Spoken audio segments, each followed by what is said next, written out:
आज हमारी अदलिया जो है वो 141वें नंबर पे है, और वो काफिर होके, गैर मुस्लिम होके उनकी अदलिया किस पे है? पहले नंबर पे है। क्यों?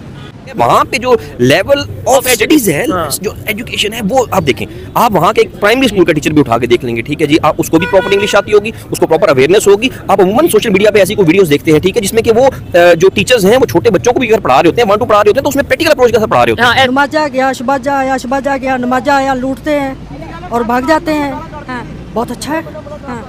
महंगाई ने हमें तंग किया है, लोग बच्चों को मार रहे हैं, रोटी नहीं मिल रही, बहुत परेशान किया है ना लोगों ने। और पुलिस साड़ी बदमाश है। हमारे यहाँ पे आज भी वो 2 1 2 2 2 4 वही चीज पढ़ाई जा रही, वो प्रैक्टिकल अप्रोच के साथ बता रहे हैं, ठीक है बच्चे। इसको यूटिलाइज आपने इसको यूज कहाँ पे करना। देन अब हम इंडिया की बात करते हैं। इंडिया 50 ईयर एडवांस सोचता है कि 50 साल के बाद यहाँ पे क्या ब्रिज बनेगा, बिल्डिंग बनेगी, हम एजुकेशन में कहाँ तक। हमारे पास प्लानिंग नहीं है।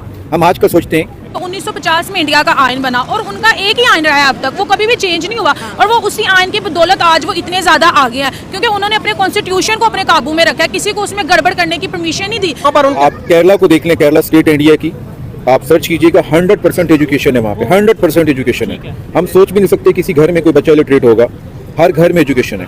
और सिमिलरली अगर आप गुजरात को देख लें, गुजरात को हम कहते हैं जी मोदी के साथ था, ये था, लेकिन मोदी ने वहाँ पे आईटी सिस्टम दिया।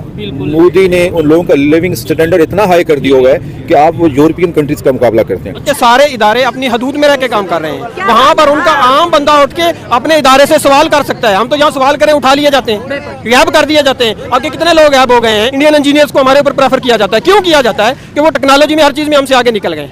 जिस मुल्क में आईटी का मिनिस्टर अनपढ़ होकर आईटी के महकमे को डील कर रहा होगा, वो आईटी को क्या समझेगा? सर, जिस मुल्क में एजुकेशन का मिनिस्टर अनपढ़ होगा, वो एजुकेशन को क्या समझेगा? जिन्होंने इस्लाम को माना हुआ है ना, वो लोग बन गए, अल्लामा इकबाल बन गए, कायदे आजम बन गए, महमूद गजनवी बन गए। अब इस्लाम को मानते, इस्लाम की कोई नहीं मान रहा। जब तक इस्लाम को 100% मुकम्मल आप फॉलो नहीं करेंगे, आप कुछ नहीं कर सकते। सही बात है। इंडिया को देख लें, बांग्लादेश को देख लें, अफगानिस्तान को देख लें, जो आए रोज मुस्लिम हो रहा है और हम लोग आए रोज कमजोर हो रहे हैं। और सिर्फ इसकी एक वजह लाकानूनियत। मैंने पिछले प्रोग्राम में भी आपको यही चीज बताई थी, लाकानूनियत। जब तक ये कानून पे अमल दरामद नहीं होगा, कोई कुछ नहीं कर सकता। आप और मैं अकेले कुछ नहीं कर सकते। सबको अपनी अपनी जिम्मेदारी लेनी है। 1973 का आयन फिर बदलने की जरूरत है। मैं भी। अच्छा, जब उसके अंदर शऊर आता है तो वो कुछ नहीं बन सकता। वो कहते हैं हिल बनता है ना, वो कुकर बनता है। पंजाबी की एक कहावत है, पंजाबी सिर्फ मसला वही है कि हमारे मुल्क के हर निज़ाम को, हर इदारे को तबाह कर दिया गया है। एक आर्मी का इदारा था जिसकी लोग इज्जत करते थे, वो जा रहे होते थे, लोग सड़कों पे उनको सलाम करते थे। आज उस इदारे की भी इज्जत नहीं रही। हेलो दोस्तों, भारत के 75वें गणतंत्र दिवस को विदेशी मीडिया में भी अच्छी खासी तवज्जो मिली है। फ्रांस के राष्ट्रपति भारत में गणतंत्र दिवस पर मुख्य अतिथि बनकर आए।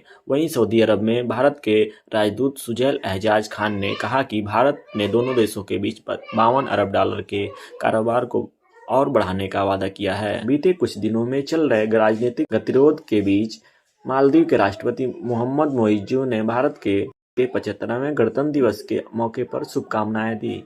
मालदीव के राष्ट्रपति ने भारत के नाम अपने बधाई संदेशों में सदियों पुरानी दोस्ती को याद किया है। मालदीव के राष्ट्रपति कार्यालय ने एक बयान में कहा कि राष्ट्रपति मोहम्मद मोइज्जू ने भारत के 75वें गणतंत्र दिवस के अवसर पर भारत के राष्ट्रपति और प्रधानमंत्री को बधाई के 75वें गणतंत्र दिवस के उपलक्ष्य में राष्ट्रपति द्रौपदी मुर्मू और प्रधानमंत्री नरेंद्र मोदी को अलग अलग संदेशों में राष्ट्रपति मोइज्जू ने बधाई और शुभकामनाएं दी। भारत के 75वें गणतंत्र दिवस के उपलक्ष्य में राष्ट्रपति द्रौपदी मुर्मू और प्रधानमंत्री नरेंद्र मोदी को अलग अलग संदेशों में बधाई और शुभकामनाएं दी।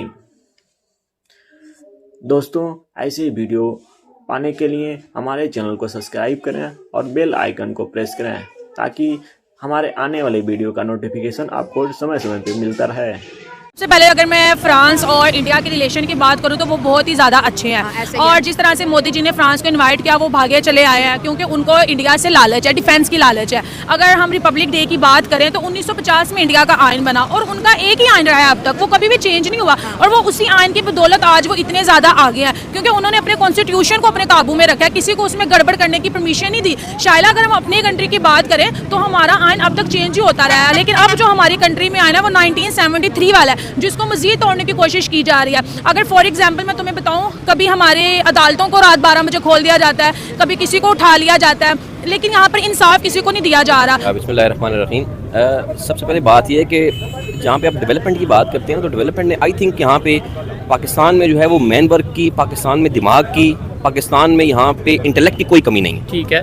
पाकिस्तान इस वक्त इंटेलेक्ट में कहीं आगे है उनसे, इंडिया से कहीं आगे है इंटेलेक्ट में, अगर डीपली देखा जाए तो। ठीक है। अगर आप सतही तौर पे देखेंगे तो आपको नजर आएगा कि शायद इंडिया काफी आगे निकल गया है या इंडिया के लोग काफी आगे हैं। पाकिस्तान में टैलेंट की कोई कमी नहीं। नहीं सर, टैलेंट तो देखें वो होता है ना जो नजर आए। जैसे लेट्स सपोज हम विद एग्जांपल कहें कि भाई देखो पाकिस्तान के लोगों में बहुत टैलेंट है। माइक्रोसॉफ्ट का जो सीईओ है वो भी पाकिस्तानी है, गूगल का सीईओ पाकिस्तानी है, यूट्यूब का सीईओ पाकिस्तानी है। ये लेट्स सपोज अगर ऐसी एग्जांपल दें, जब हम बात करें लॉजिक के साथ तो वो हमें लिस्ट दिखा देते हैं कि ये भी हमारा सीईओ, ये भी हमारा सीईओ, हम दुनिया की 5वीं बड़ी इकॉनमी, हम चांद पे चले गए, मतलब वो तो ये लॉजिक देते हैं। फिर हमारे पास आगे से क्या आंसर? जापान की बात करते हैं, 1939 में जब हिरोशिमा और नागासाकी हुआ, जापान तबाह बर्बाद हो गया, लेकिन उन्होंने क्या किया?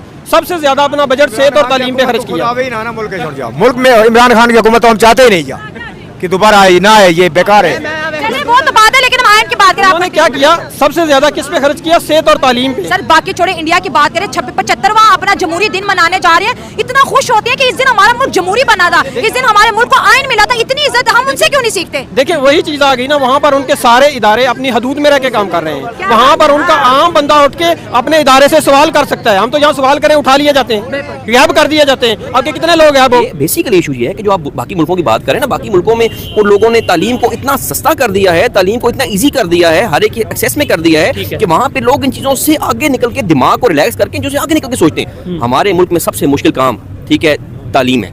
एक मीडियम नहीं है आज तक। 76 ईयर्स हैं, आपका एक सिंगल आप एक मीडियम नहीं कर सके। एक बच्चा उर्दू मीडियम में पढ़ रहा है, एक बच्चा टाट पे बैठ के पढ़ रहा है, एक बच्चे को आप बीकन हाउस में पढ़ा रहे हैं, और लेवल्स में पढ़ा रहे हैं, ठीक है। आप एक मीडियम नहीं कर सके 76 साल में। नहीं सर, यहाँ पे इमरान बहुत अच्छे हैं। अच्छा क्या बात है? क्यों कि आते हैं, नमाजा गया, शबाजा आया, शबाजा गया, नमाजा आया, लूटते हैं और भाग जाते हैं। हाँ। बहुत अच्छा है। हाँ। महंगाई ने हमें तंग किया है। हाँ। लोग बच्चों को मार रहे हैं, रोटी नहीं मिल रही, बहुत परेशान किया है ना लोगों ने। और पुलिस साड़ी बदमाश है। अच्छा। सबको पकड़ी जा रही। जिसने एक्सीडेंट तो किया है उसको छोड़ दिया है फेस 6 में, उसको तो पूछा नहीं है। और लोगों को फड़ चलान करी जाते हैं, पकड़ी जा रहे हैं।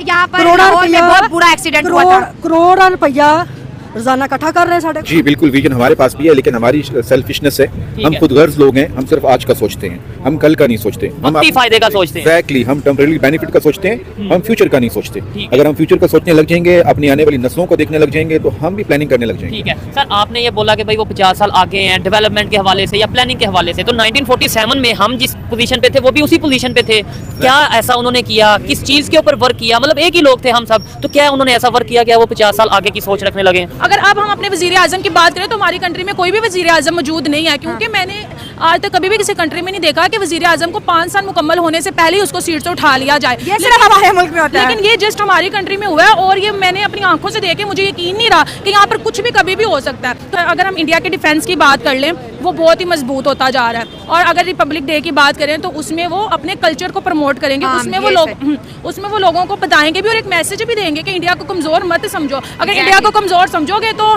तुम लोगों की खैर नहीं है। और हमारे पास प्लानिंग की कमी है। आप देखिए कि हम बात करते हैं जितने भी तरक्की याफ्ता ममालिक हैं, आपसे मैं क्वेश्चन करूंगा कि आप मुझे बताएं, जापानीज जो करते हैं, एक रोड बनाते हैं, ब्रिज बनाते हैं, बिल्डिंग बनाते हैं, कितने साल पहले का सोचते हैं? आप 250 साल पहले का सोचते हैं, वो 250 साल आगे का सोचते हैं कि हम 250 साल के बाद यहाँ पे क्या होगा। लॉन्ग टर्म पॉलिसीज हैं। लॉन्ग टर्म पॉलिसीज है। इवन देन आप हम इंडिया की बात करते हैं, इंडिया 50 ईयर एडवांस सोचता है कि 50 साल के बाद यहाँ पे क्या ब्रिज बनेगा, बिल्डिंग बनेगी, हम एजुकेशन में कहाँ तक। हमारे पास प्लानिंग नहीं है। हम आज का सोचते हैं। आपके सामने मैं वर्स्ट एग्जांपल रखता हूँ, एक रोड बना, 10 दिन के बाद उसको उखेड़ने वाले आ जाएंगे, जी हमने यहाँ पे सीवरेज की लाइन डाल दी, हमने टेलीफोन की लाइन डाल दी। हमारे पास प्लानिंग नहीं है। तो सबको मिलकर ये करना होगा। आपका और मेरा एक जिम्मेदारी नहीं है, सिर्फ एक आदमी की जिम्मेदारी नहीं है। हम अवेयरनेस तो फैला रहे हैं कि भाई कौम को अहमियत दो, कौम बढ़ेगी तो मुल्क आगे बढ़ेगा। चलिए फ्रांस देख ले, बार ये मैक्रोन का 3रा दौरा है इंडिया में, पाकिस्तान में एक दफा भी नहीं आया। हम अपनी पॉलिटिकल लीडरशिप के फेलियर पे बात क्यों नहीं करते? भाई उसको पता है हर आए दिन इसकी हुकूमत बदल जानी है, असेंबलियां टूट जानी है, जो भी आएगा वो लूट जाएगा, खा जाएगा। तो क्या बनेगा इस मुल्क का? कौन आएगा इधर? कौन आके इधर पैसे लगाएगा और कमाई करेगा? कुछ नहीं होगा इधर। जब क्या इधर एक आम आदमी 200 रुपया लगाता है तो उसका 200 रुपया चोरी हो जाता है। वो लोग हैं वो अपना पैसा लगाते हैं, उससे कमाई करते हैं। इधर पैसे की अहमियत है, इंसान की अहमियत नहीं है। गणतंत्र दिवस के अवसर पर भारत के राष्ट्रपति और प्रधानमंत्री को बधाई और शुभकामनाएं भेजी। भारत के 75वें गणतंत्र दिवस के उपलक्ष्य में राष्ट्रपति द्रौपदी मुर्मू और प्रधानमंत्री नरेंद्र मोदी को अलग अलग संदेशों में राष्ट्रपति मोदी ने बधाई और शुभकामनाएं दी। भारत के 75वें गणतंत्र दिवस के उपलक्ष्य में राष्ट्रपति द्रौपदी मुर्मू और प्रधानमंत्री नरेंद्र मोदी को अलग अलग संदेशों में बधाई और शुभकामनाएं दी। दोस्तों, ऐसे वीडियो पाने के लिए हमारे चैनल को सब्सक्राइब करें और बेल आइकन को प्रेस करें ताकि हमारे आने वाले वीडियो का नोटिफिकेशन आपको समय समय पर मिलता रहे।